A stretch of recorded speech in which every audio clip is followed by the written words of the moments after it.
really exceptional type stuff. But meanwhile, in the movie Space Camp, we can't even label the hoses. It's the green one next to the blue, just write which hose it is. Why do you make it so hard on yourself? Label the hose. So here's what I don't understand. So, okay, I'm locked into the MMUs, prepared to open the CBDs. All right. So it's no wonder that CBDs made sense to me as a comic book store name, because CBD I heard years ago. Welcome to season 4 of Talking Pondo. Talking Pondo is a podcast where Clif and Marty give each other a film to watch and talk about them in detail. Some episodes will include a special guest.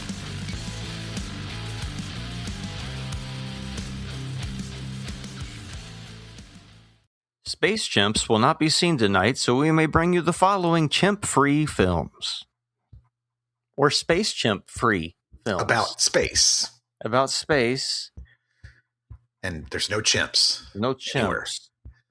There's a camp and there's some trucking, but there's no chimps. There's a super annoying robot, but there's no chimps. Perhaps if they had made a sequel to either of these films, you would have gotten some space chimps. Maybe the space chimps are the friends that we made along the way. Exactly. I don't know where we're going with this. Because you were like, why is space chimps in your collection? Well, it's a joke that you stumbled upon. And I thought he was looking for space truckers. I bet. I was. But we're back. That's right. I almost said it's Pondo Theater. No, I guess in a way it's Talking Pondo. That's right. Season 4. Episode 11? 11. Wow. Marty, as always. Cliff, right here. Got 2 movies for you. Got two space movies for you. Yeah, they both have space in the title. Space chimps. No. Space Camp and Space Truckers. Space Truckers.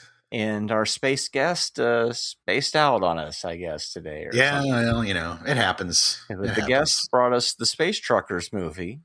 And unfortunately is not here to talk about the movie with us, but it happens sometimes. And like Cliff mentioned before the show, maybe it's a good idea to let the guests know that if for some reason you can't make the date, odds are we're going to go ahead and do the episode anyway, because we don't have a buffer. We want to make sure the show comes out every week. And so it's never anything personal. No. If anything, sometimes we'd probably rather not cover some of these movies. No. But look, hey, sit back, relax, and we got you covered. We watched both these movies, and we're gonna trust us. We're gonna take you there. And again, our guest, we will reschedule. Hopefully, I think it was just I think it was just next. Forgot or something. Yeah. It was in space. So, that leaves us with Space Camp and Space Truckers. Viewer mail, but they don't watch. Viewer mail. Listener mail. So they're both about weapons. That weapons episode. One of them you already know because you responded to it. Derek Schlender, who's hopefully listening right now, said it was nice to be quoted in correct context for once. Talking about his diatribe that I repeated on the weapons episode about the straight line. Yes. The hilarity of that. It was a good quote. To be fair, the 2 lines did intersect, so of course you would draw a circle around that and immediately go. Mm-hmm. But is it triangulation? But yes. But of course, his point is, fuck the dogs and the police and everybody else. Nobody's thought of this except for Josh Brolin. But yes. Oh yeah.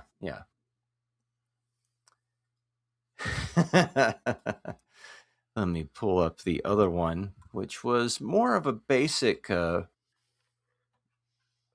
response, I guess you would say, not like a written in email, but they reposted the link, so that's always good. And that one was from our buddies over at Suns and Shadows. They say, I love Pondo Theater and weapons. Well, I don't know if you listened to the episode, but no, we enjoyed weapons. Even if I gave it a low rating, it was still fun to talk about. And I still think about the weirdness of it. So like we say, sometimes I give a movie a low rating, but that doesn't mean that it's not watchable or interesting. Sometimes it means that. Yes, of course. Like we talked about it, it had that Stephen King feel. It gave me hope. Mm-hmm. I'm a lot of these movies, these Hereditary, a lot of these things they're so, some of this Ari Aster, it's so atmospheric, and I felt like Weapons did a bit of that, but also kind of gave some good payoff, right? Amy Madigan's fucking creepy, the kids down in the basement. The whole thing's got a really good creepy vibe. Yeah, there it is. I Heart Weapons and Talking Pondo. So that was from our buddy Kevin Smith over at Sons and Shadows. Not the Kevin Smith from Clerks. Not that Kevin Smith. No. The Mystery Science Theater fan, Kevin Smith. The differentiation. So it's good to know that everybody's still digging the show. Like, hopefully our Reels of Justice episodes come out by now, where we did Paranormal Activity, and it's just cool to see the rings getting larger, and we're all kind of connecting and stuff. It's fun. Yeah. The connections have been the best part, getting to know these different podcast people and kind of creating this little group of people that we kind of talk to and go on their shows, bring them on our shows. And that last episode of Reels was one of my favorites of all time. That Takedown of Paranormal Activity was just the best. Mm-hmm. We kind of went for it. We did. We really went for it. Like, we really went for it. And I'm hoping that it plays as well on to the listeners as it did to us as we were making it. Cause I was kind of chuffed with how well it came out. I'm curious to see when it drops, if it's like when our episodes on vacation are coming out at the same time. So we're just inundating people with that entire week for a good 3 weeks there. Because if you don't know, we had a semi-vacation a couple weeks ago, and we did a lot of fucking recording during that week, and it's all coming out. So I'm sure it's out by now, the time you've heard this, but by the time we're recording this, we're still waiting. I think the first of it drops this weekend. The to you, listener, classic Love Witch Blade Runner episode, I believe. That's right. The now classic. And then Cobra and the Voices is next. Yeah, I hope that those weren't too tricky to edit, because we were recording with different sound equipment. As long as they were in sync, we were good. But if they drifted even a few milliseconds, then you got that crazy echo. And but so once they were locked in, they were good to go. All right.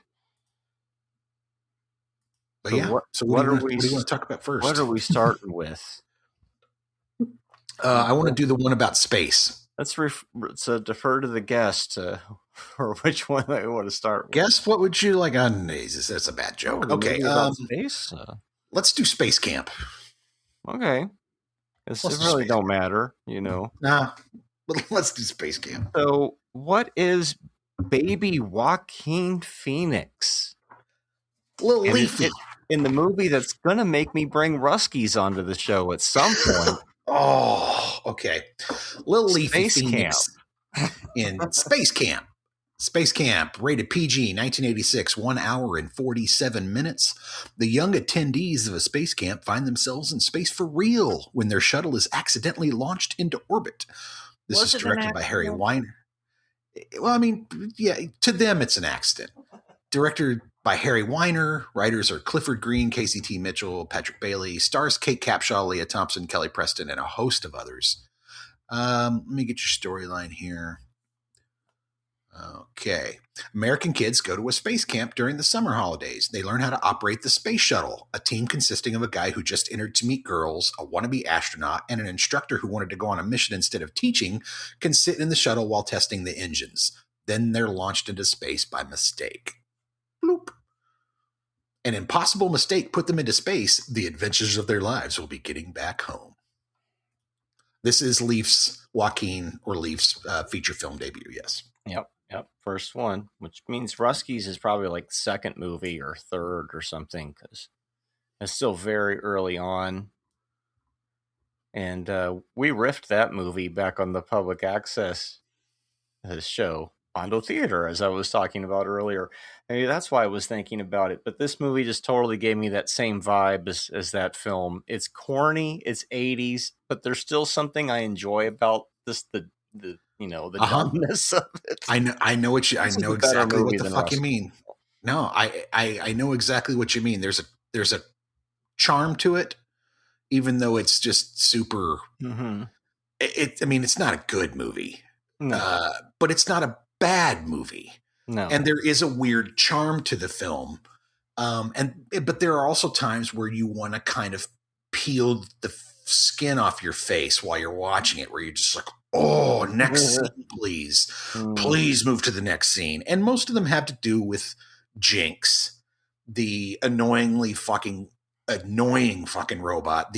I think you called it the Johnny Five sidekick robot. Is that what you called it? Well, it's as if in the movie Short Circuit, it's as if Johnny Five had been reduced to a supporting character in his own movie. If you imagine Short Circuit as Johnny Five only shows up maybe like every half hour or so for like 5 minutes and then disappears again. And you're like, wait a minute, is this movie about this robot or not? Kind of like that. Have we had an ABC Motion Pictures film on the show? No, before? we haven't, because there was only like 8 or 9 of them that were ever made. Interesting. I looked up about this company. This was the last one they ever put out. Their big hit was Silkwood. I think they had another movie that might have been a marginal hit, and then they had some very cocaine-infused early films, Young Doctors in Love.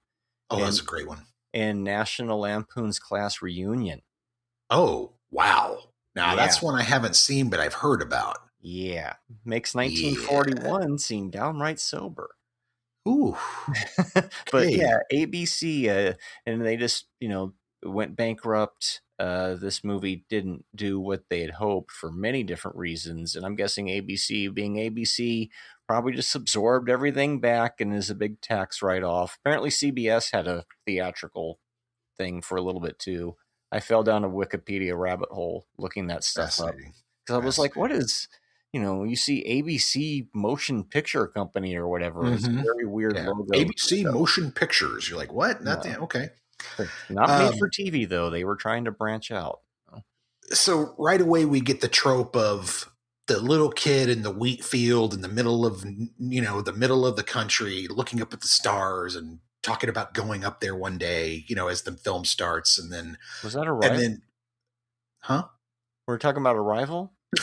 We're talking about just the trope of the whole trope of it. I mean, it's just the beginning of SpaceCamp. Yes. And then we cut to Tate Donovan, who has popped his collar and never looked back in the 80s. And let's be honest, this is one of the most 80s movies out there. It's just 80s written all over it. But he pulls up in his Jeep with his, Eric Clapton fucking blaring, and it's just trope.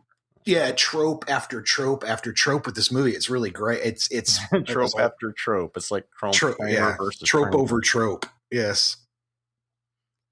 My father wants Space Camp. It's like, dude, it's not fucking Harvard. Like, I didn't want to go to military school, so I settled for Space Camp. It's like, oh. Well, okay, so why did he have to lie to get onto that team? It seems like a weird and unnecessary device. Because he's trying to meet Leah Thompson. Okay, well, what I'm saying is, why even write it that way? Just have him be part of the team. He doesn't really care about anything. Instead, we have this gaping hole of, hey, doesn't other dude ever say, hey, that's my spot, motherfucker? I'm supposed to be on this team. And you could have just wrote it a little different, and we never would have blinked an eye. He's the reluctant member of the team. We're trying to establish that he's the bad boy. Again, he pulls up plot holes. He pulls up in the Jeep and he parks in the wrong reserve parking, he tells. I mean, what does he tell Kate Capshaw the first time he says to her? Nice boosters. He's a fucking he's a shitty kid. He's an asshole. But it's just like, it is kind of funny where it's like there's a few things that are definite hand waves where it's like for the sake of a joke or something. It's like, well, that literally makes no sense in this movie. Absolutely. That's trying to be somewhat realistic, that he isn't just going to be able to take somebody else's place on this team where this kid is supposed to. He fucking paid to come to Space Camp. He's got the credentials. He's just going to get all quiet and never tell anybody that he's not supposed to be on their team. And they're not going to question that Tate Donovan's not there. Well, then why is nobody freaking out that fucking 12-year-old Joaquin Phoenix has somehow wormed his way into the fucking program? Because it doesn't matter, sir. Right? It's the same reason that Joaquin Phoenix kidnaps the robot. Then it's the same reason that he changes the name and gets on the team. It doesn't matter. Well, yeah, we're just maneuvering the kids together. No one notices that AI Jinx is gone, that he's been kidnapped by Joaquin Phoenix. Nobody even notices. Well, I think maybe it's because they just let this thing roam around the campus, like these drone droids at the con that bring us our food. All they got to do is put a little AI in there, and you got Jinx. You know. Yeah. It is kind of weird to think Jinx is that robot. You can ask him questions and shit, and he'll give you these literal answers. And it's like, well, he's a little AI bot, you know. I think. Also, did you notice that Max has apparently Wi-Fi or Bluetooth ability? Like when he walks when Max rolls into, when Jinx rolls into the room with all the other computers, and he just begins to wirelessly communicate with them and turn them on and make them do their computations and shit. It's like, hey, so NASA's got some pretty advanced shit, I guess, is what we're trying to say. He may just be a puppet in real life, but they were definitely showing some advancements of a future technology there. And also the kid's obsessed with Star Wars, Joaquin Phoenix kid, but he's also kind of an Anakin Skywalker rebuilding the robot of Jinx before we see Anakin build C-3PO. And then isn't Jinx kind of like a pit droid? A little bit. I don't know what the fuck Jinx remember is. in the beginning when you first see him, he's helping them out build shit, and he's the little scurrying thing that brings you a wrench or something, right? And I'm like, I feel like they were re-influenced by SpaceCamp in a way. Who knows? But the people who made Phantom Menace, I feel like it's circular, Possible. Might be a stretch. We ran out of Star Wars movies in the 80s, and so we started getting stuff like this and The Last Starfighter to fill in the gaps. But I was just like, wait a minute. This is a very packed cast. You get Kate Capshaw, Steven Spielberg's wife. You get Leia Thompson, who this is during a big upswing in her career.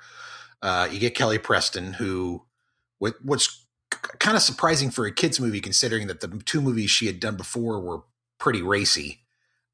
Mischief and Secret Admirer were 85. This is 86.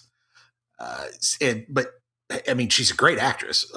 Larry B. Scott who plays Lamar from fucking Revenge of the Nerds. Joaquin Phoenix is not my favorite actor, but whatever. Tate Donovan, Tom Skerritt. Terry O'Quinn. Yes, thank you. Quite a packed cast. Really good. It's basically it's just a bad script. It's a really bad script. It's just marooned with kids. Yeah.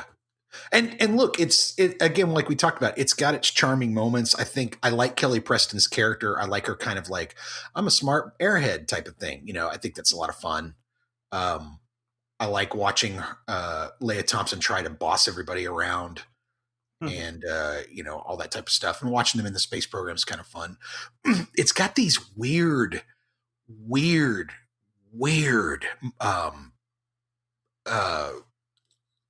the word I'm looking for? My goodness. Space. Montages. Sorry. It's got these weird montages where they're showing you here's this thing over here, and here's the suits, and blah, blah, blah. And you can hear Capshaw doing the ADR over it, but it doesn't fit. And it seems so fucking weird where, she's trying out the three rings spinning and trying to fix it. And you can hear Kate Capshaw's ADR. No, do this, do that. And then suddenly they cut to her. It was fucking weird. It just weird production. Very, very strange. Well, yeah, their production company was going out of business. But this makes sense. This was poised to be a bigger hit. And I think in a different reality, it probably would have, because it's just a simple, relatively non-offensive family movie. Absolutely. Straight up PG. Yeah. It has the unfortunate timing of coming out in theaters just a few months after the Challenger blew up. Yeah. And I think people weren't ready to go see a movie about people in the space shuttle in peril at that point. I saw it in the theater. I mean, it did all right. It made almost 10 million domestically. Yeah, it was $18 million budget. It was considered a failure. It certainly wasn't the propaganda success piece they wanted it to be. That went to Top Gun that year. Yeah. Mm-hmm. But I think it would have been a lot more successful had that mission gone through, right? Because then it would have been. Sure, I think so. Yeah, I definitely think that's a part of it. People would have been a little more hyped about it because that really did set things back. And strangely enough, they just got back from the moon voyage yesterday as we're recording this episode. So we're watching these space movies while actual space stuff is happening. And you said you wanted more science fiction. Well, we're getting some right away here. And is it science fiction? I guess. I think it's got science fiction more elements hard to sci-fi, it, but right? it is much more hard sci-fi for sure. I mean, they're definitely going for. Hey, most of this technology exists, right? Except for Jinx, and a robot like Jinx. I'm sure he existed in '86. He just didn't exist to that level of sophistication. Yeah. So one of the things when Leia Thompson lands in the plane, right, and she gets out, she tells her dad to check the left mag because it's sticking, and all I could hear was Chevy Chase doing the airplane mechanic in Fletch, where he was like, "Now you prepare that Spitzer valve with some gauze and some 30-weight oil. You know, come on, guys, it's all ball bearings nowadays." It just sounded just nonsense language to make her sound like she's smart. You know what I mean? It's like, oh my goodness. And that's kind of what I mean about this movie. It's like you said, it's got these goofy things in it, but it's like you said, it's also a non-offensive kind of fun family movie. Yeah, it's almost Disney movie. It's so close to those computer who wore tennis shoes, Escape from Witch Mountain type shit. You know what I mean? It's a little better than that, but yeah. Right. But I mean, I'm talking about that family feel, right? Because it's just, other than that, it's pretty non-offensive. I mean, there's nothing really super offensive about the movie or to get really worked up about. You'd have to really look to get really pissed off at this movie and be offended at it, in my opinion. Yeah, I think so. Oh, Tate Donovan does a Jose Jimenez impersonation, linking the film to The Right Stuff. Oh yeah, you even see something that says The Right Stuff at one point in there. Yeah. Well, this movie happens because of the success of The Right Stuff, I think, and things like that, right? Because it's only a few years after. So you can still get some realistic space movies greenlit. And yeah. I rented this one. Yeah. Yeah, I watched this a lot. So apparently Pamela Adlon's in this film. I don't know if you see her, but she's one of the kids in the control room when the space shuttle launches. Watching the shuttle go up, which I thought was pretty funny. Pamela Adlon being Louis C.K.'s kind of TV wife for 8 years on various programs that he did. And also the voice of Bobby Hill. Apparently Jinx is in 2 episodes of Family Guy, which I'm going to have to subject myself to now, because I do think that is pretty crazy. One of which is Chris goes to space camp and is made fun of by everybody, including Jinx. So, that's awesome. They remembered this movie, somebody on the writing staff, enough to make him a recurring character. I think that this movie, personally, did kind of a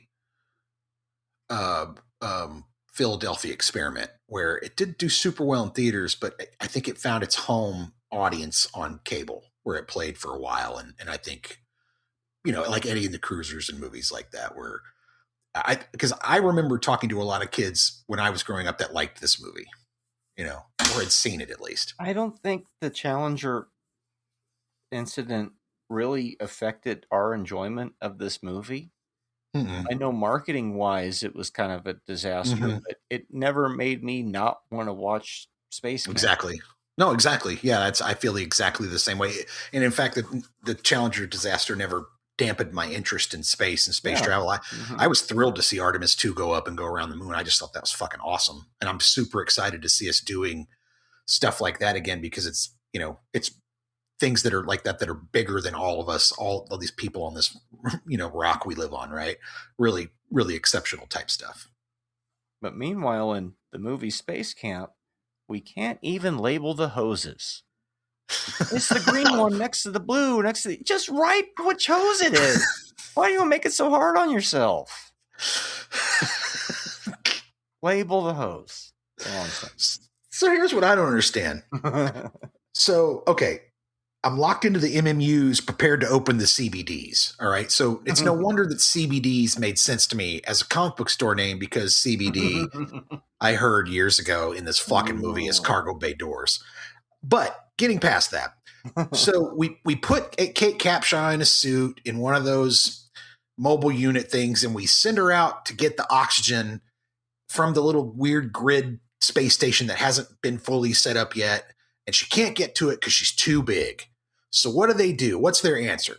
They put a child in a fucking spacesuit, and somehow, even though most spacesuits are going to be all the same size, bulk and fit wise, because it's got the same tank on the back, the same fucking helmet, the same size rings, the same size gloves and boots, they are able to belt him into this fucking thing, and he's able to worm his way through the thing and unlock the tanks. Magic belt. It's like a +5 belt of shrinking. Is that what that is? They're showing us that they have the technology in place, so if this happens, we can fit the little kid into the spacesuit, so we don't have to worry about it. So follow me on a different journey. Follow me on a dark turn that this movie takes, where Kate Capshaw and Leaf are getting the things. She gets the tank, right? And in the tank accidentally, and it goes off and it hits Leaf, and Leaf goes spinning off into the blackness of space, not to never be saved or heard from again, screaming and crying for his life. Yeah. Jinx finds out about it and realizes that he's in a fuckload of trouble, and they're going to figure out that Jinx sent the shuttle up, and they're going to just fucking demagnetize Jinx. Jinx is not going to exist anymore. They're going to shred him into pieces. So he kills them all in space, and fucking he has the shuttle like come back in on a bad angle and just burn up on reentry. And the last thing we see is Leia Thompson fighting the controls as it burns up, and Jinx slowly just rolls out of the control room with something like, "That'll do it." I think that would have been a very interesting movie, I think. And then in the sequel, it's like Joaquin Phoenix becomes like John Carter from Mars or something, because he uses the Force and he controls his spinning eventually. Spinning's a good trick, but didn't it seem like they were like, the good thing she caught him, because he was like that close to the moon, man. He was almost there. Yeah. Yep. There is a moment where she thanks Max. And I think this is why this worked for kids, and I think it's why it works as a kid's movie. She thanks Max, and as a kid, you want to be Max. You want to help an adult. You want to be the person that helps solve the situation, and you want an adult to thank you and treat you like like you're not a kid. So yeah, I think that's the problem with all of us now, basically. Yeah, it's a cute movie, but it's certainly no Manhattan Project. I'll give it that. Yeah. But, if this was the other movie, they would have already had that liquid oxygen. Not to get too far ahead of myself, but you might recall in the movie coming up, they seem to have a lot of locks just sitting around. Mm-hmm. They were prepared, you see. At one point, she says, "The trainer, remember the trainer," and all I could hear was Star Wars in my head. Mm-hmm. And I will say, I was grateful that, for the most part, Leaf's character Max drops a lot of the Star Wars references. Well, yeah. Like, because about 18 minutes in, I'm like, look, okay.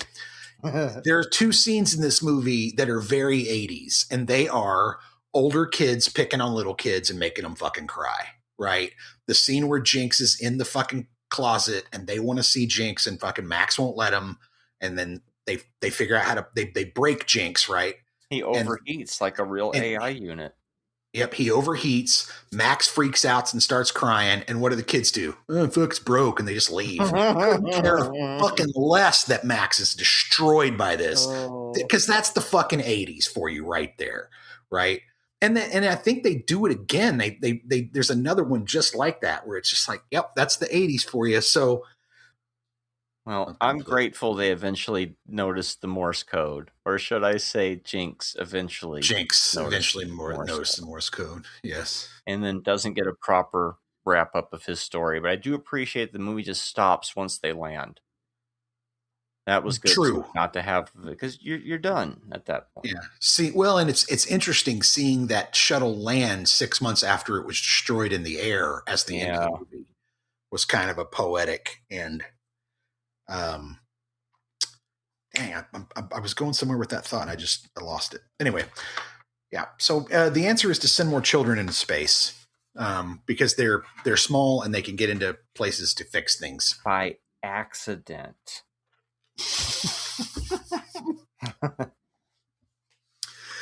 And having said that, I still enjoyed watching it.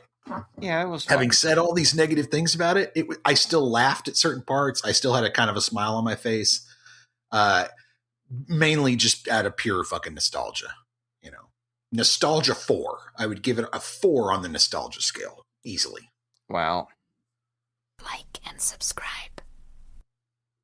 I give it 2. Oh, I give it 2.5, a real score. Yeah. Oh, I thought you gave it 4. I'm like, really? Oh, no. On the nostalgia scale, like how much nostalgia it induced, a 4. As a real one, 2.5. Yeah. It's not that great of a movie, and I just don't like. I really don't like Joaquin Phoenix as an actor. I think he's acting dumb. The things that I picked on could have been very simple script fixes that wouldn't have changed the story, and then it would have made sense. So I don't like Tate Donovan was supposed to be on the group, but he's just a dick. And we go. So I'm not left wondering what happened to the other kid. The whole movie's doesn't make any fucking sense. Well, you make the other kid is the one who sends him into space, right? Because he's mad that he was replaced, you see. There's no way NASA is ever, and I do mean ever, putting 6 kids on a fucking space shuttle when they fire the rockets off for anything. Ever. That's never happening. The liability alone is ridiculous. No. Anyway. That was fun. Space Camp, folks, 1986. We did it. If you wanted to know why did we pick that, now you know. Now you know. Because it's 80s and the crazy nostalgia of the 80s, and it's an important one of the 80s. I think so. It points to a different reality had we embraced the space program a little bit more towards the end of the 80s, rather than backing away from it after the Challenger for a bit. And then we jump forward an entire decade. Boom.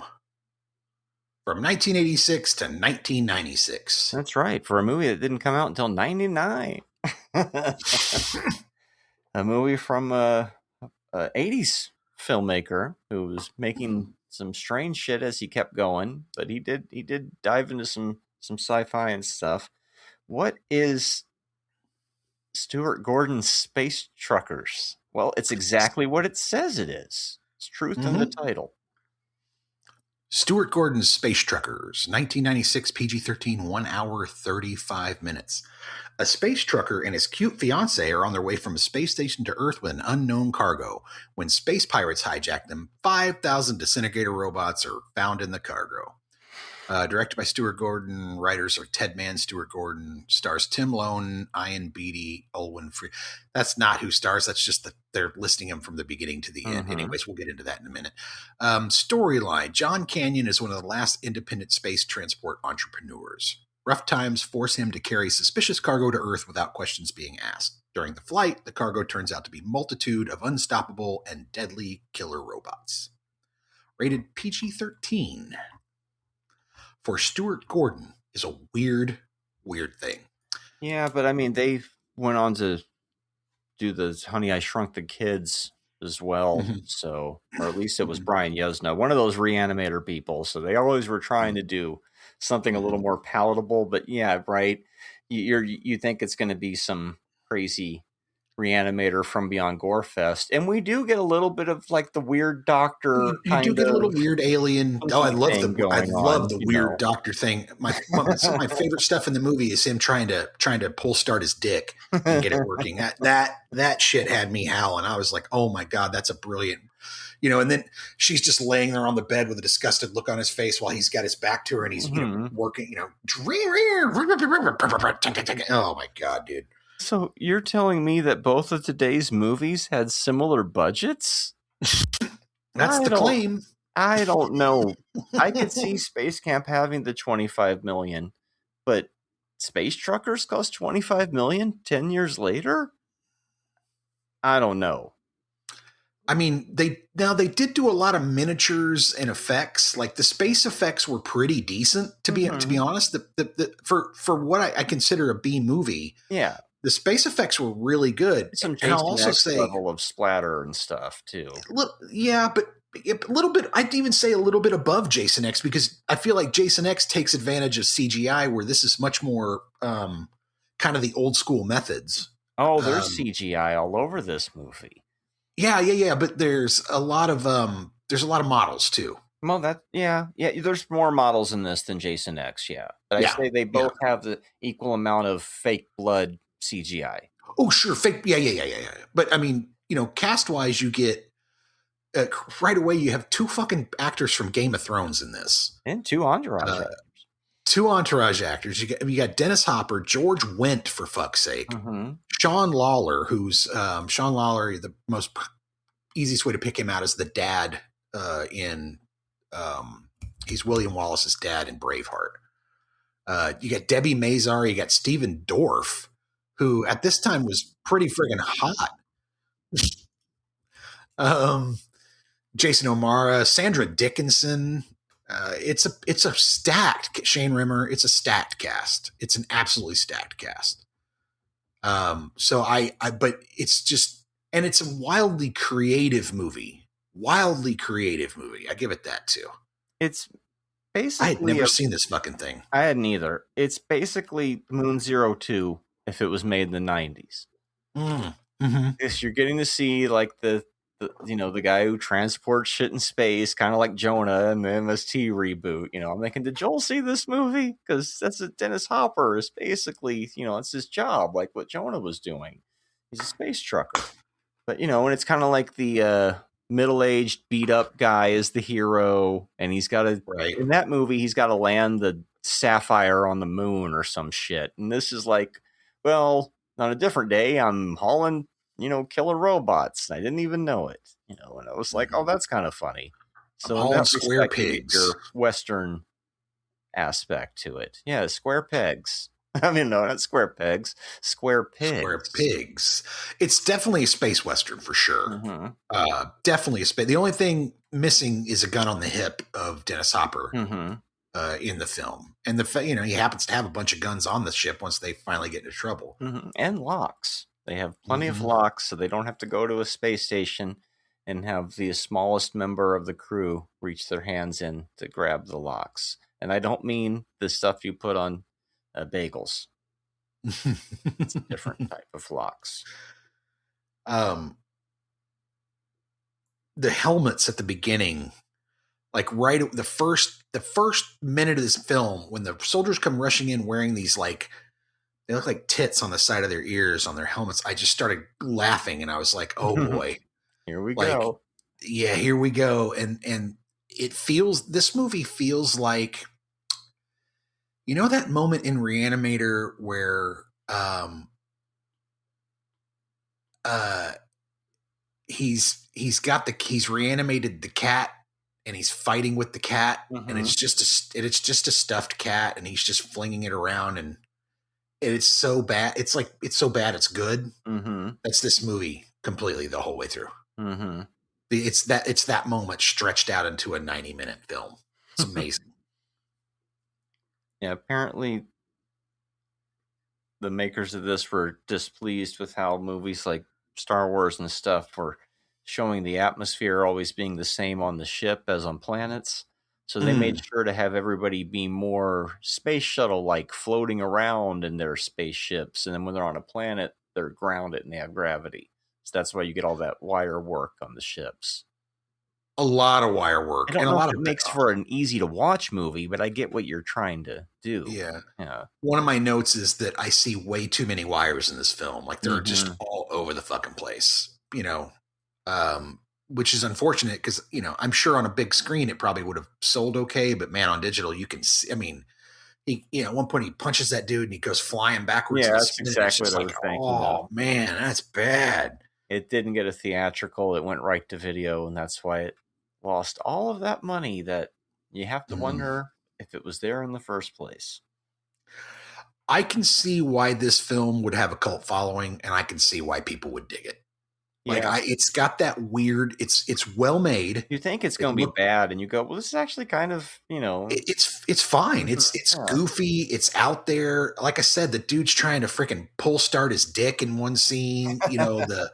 It's kind of wild and out there at points. That what I really love is the when at the beginning when he pulls in, and of course the pigs are just creepy looking, and then he gets off the shuttle and he goes into that cafe that's spinning.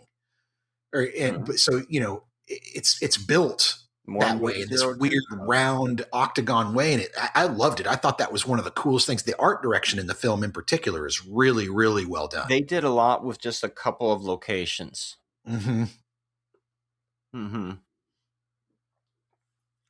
George Wendt's death is fucking hilarious. Oh yeah, getting sucked out of a porthole ass for because at first I thought.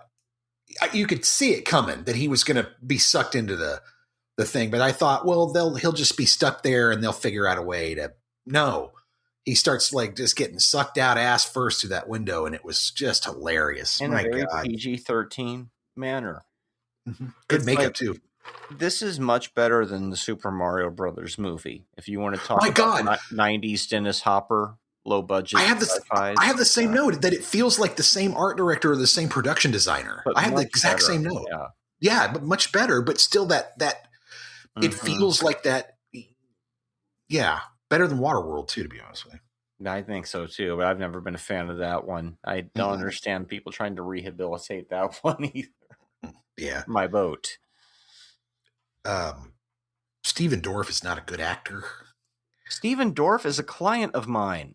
So it's really funny when I think about Entourage and Debbie Mazar saying that line. I'm thinking, well, she actually does know the guy, and he got her the part in this movie, apparently. Well, apparently both him and Dennis Hopper were a fan of hers and said, well, let's get her to be the third person, was the Wikipedia story. This is pre-Empire Records, right? It's like my cousin Vinny on a spaceship. Yeah. Well, she's gorgeous in this. She's definitely, she's really good in this. I like what she does. That fucking zero G undressing scene is just super awkward. Like, I know it's supposed to be sexy, but it's just super fucking awkward for some reason. I don't know. It's PG-13. It's like it's a 12-year-old's version of, in the 90s. I thought it was just silly, fun, breezy overall. Doesn't demand much from you. It's short, which is nice. Yeah. 40 minutes in, fucking Vernon Wells suddenly shows up and you're like, hey! Of course, yeah. It's the dude from Mad Max and fucking what? Okay. At the very end, Barbara Crampton shows up. Yeah. You get some as soon as he showed the locket, I was like, of course it's Barbara Crampton. Yeah, of course, yeah. It makes perfect sense. I could have sworn I saw Ogre at some point in it looked like Dan somewhere in there, that mix. He's just a big dude.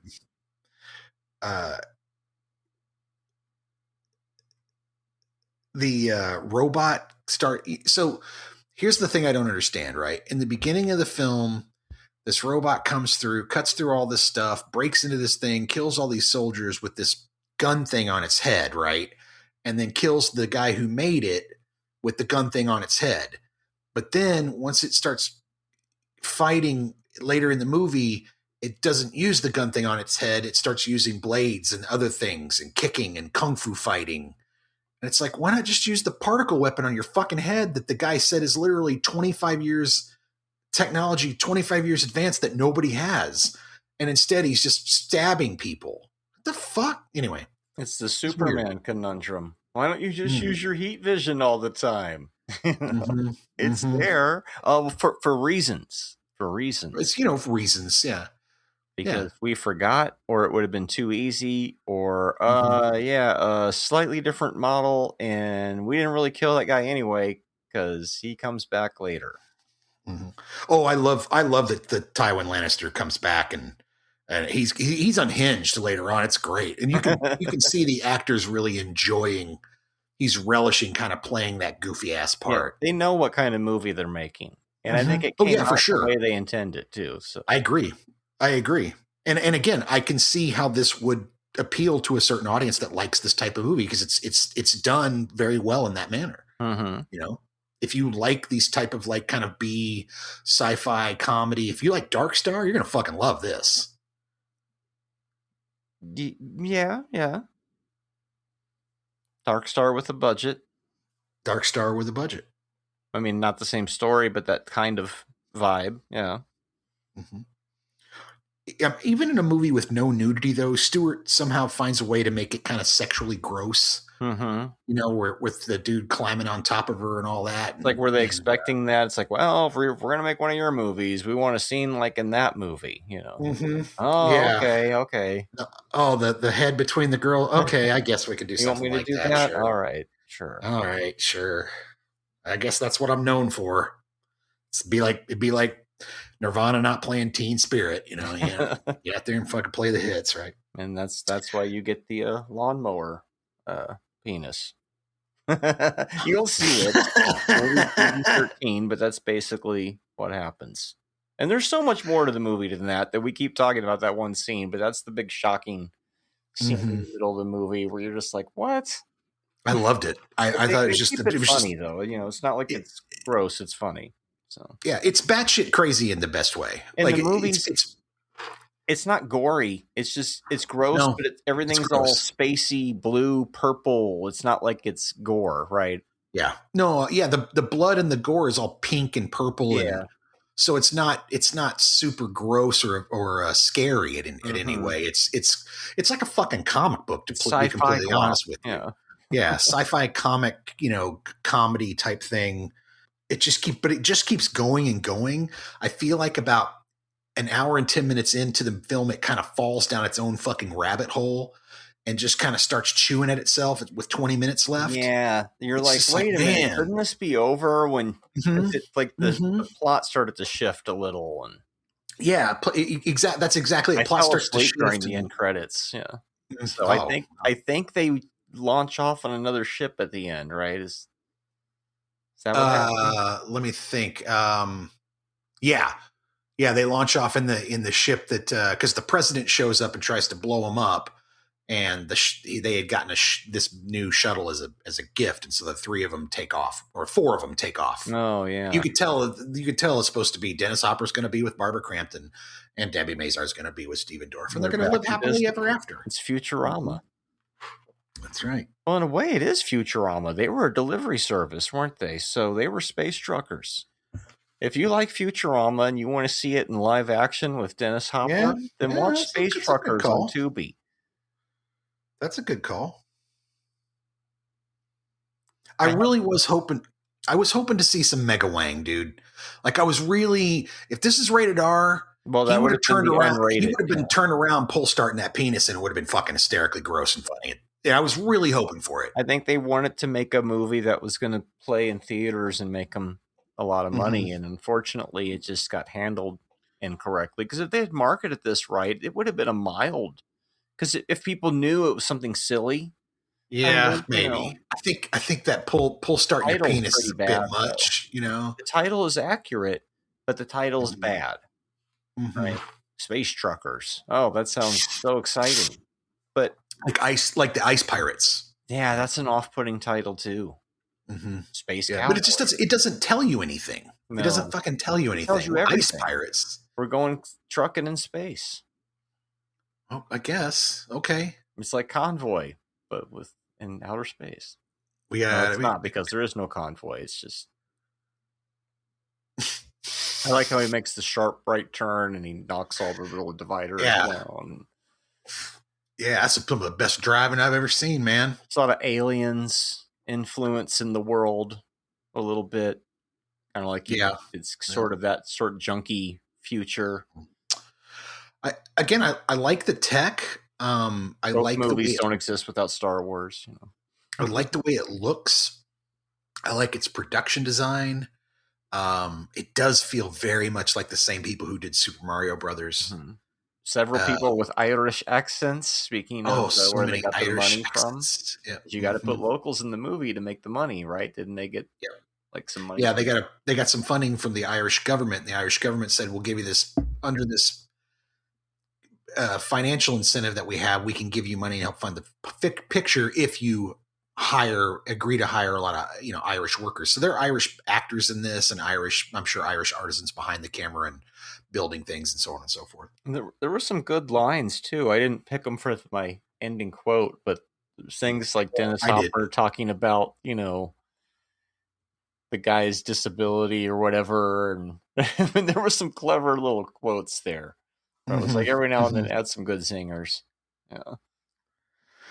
So you got a homemade brain, shrug. I thought that was funny. Yeah, it lights up. If I had an anus, I'd probably soil myself was another good one. Yeah, there's stuff like that. You don't expect Space Truckers to have, funny dialogue. That one's mine was another good one.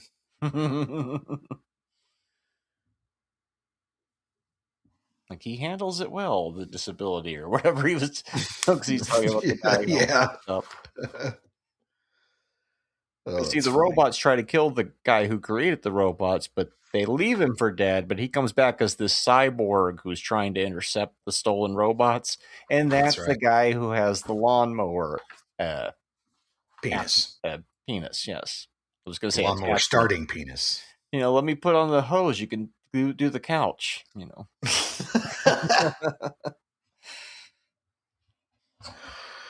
Like I said, I enjoyed it. It's not something I'd put on a lot, but I don't regret watching it. And I thought it was pretty funny and entertaining. If I had been 12 when it came out, I probably would have been all about it.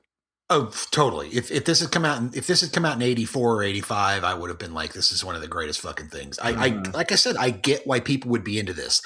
It's kind of made perfectly, and whatever Stewart did, he made it perfectly for that audience that he knew that would respond to this, right? And because he did a great job with that. It's a level above a sci-fi original, definitely. But still in that milieu, but also with his signature kind of grossness and camera stuff that he does, and his type of art direction and some of that other stuff. I really felt like a Stuart Gordon movie. It really felt like a Reanimator movie, just pared back, right? Yeah. Like trying to take Reanimator into a Hollywood budget. If they'd given him $40 million and said, go remake Reanimator, it might kind of feel a bit like this. Apparently they gave him $25 million. Yeah, apparently. Well, and that was off the back of what he did Fortress for $8, and it did really well. Fortress is a better put together movie, but it does have a lot in similarity with tone and vibe to this. Well, apparently I forgot about that one. Yeah, he did Fortress in 92. And I think he did it for $8 or $9 million. I can't remember, but the story there is that. No, Robot Jocks. Nice. Saw that in the theater. But yeah, apparently during an interview he said that Schwarzenegger was a massive fan of Reanimator. That somebody got him a copy of it and got him to watch it, and he loved it, and he would have watch parties, and he got. He invited Stuart Gordon and some others to his house to watch it, and they were talking about making Fortress with Arnold being in Fortress, and then and Stuart was like, yeah, it was like a $70 million budget, and then when Arnold backed out and they got this other dude, it was like an $8 million budget.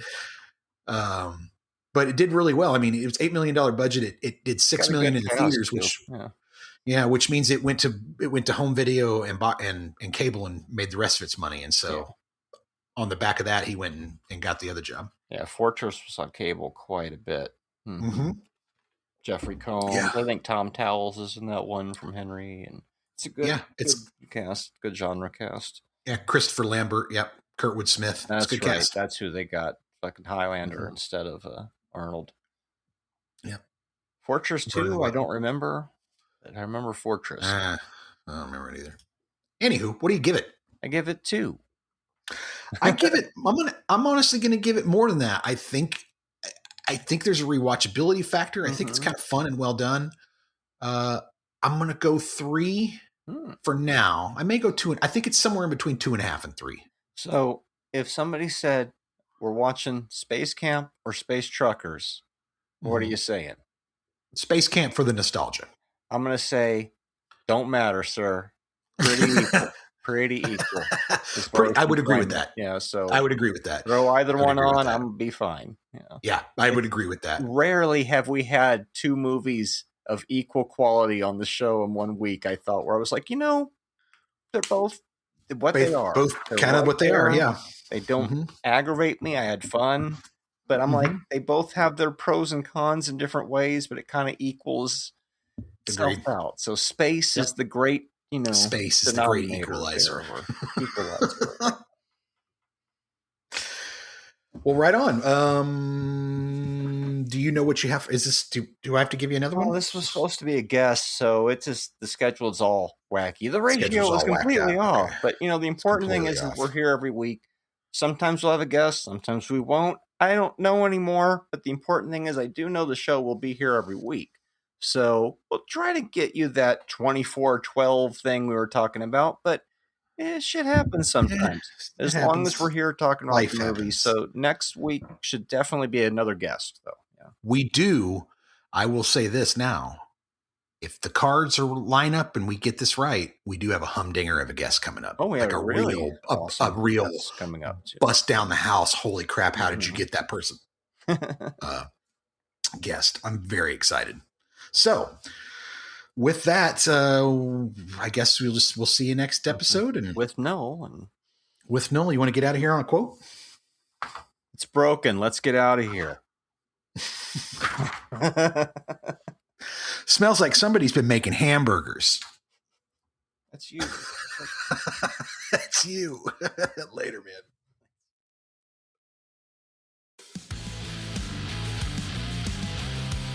Don't miss an episode. Make sure you subscribe to the YouTube channel, give us a 5-star rating on Apple Podcasts, and keep listening to the show on the app of your choice. Do it now.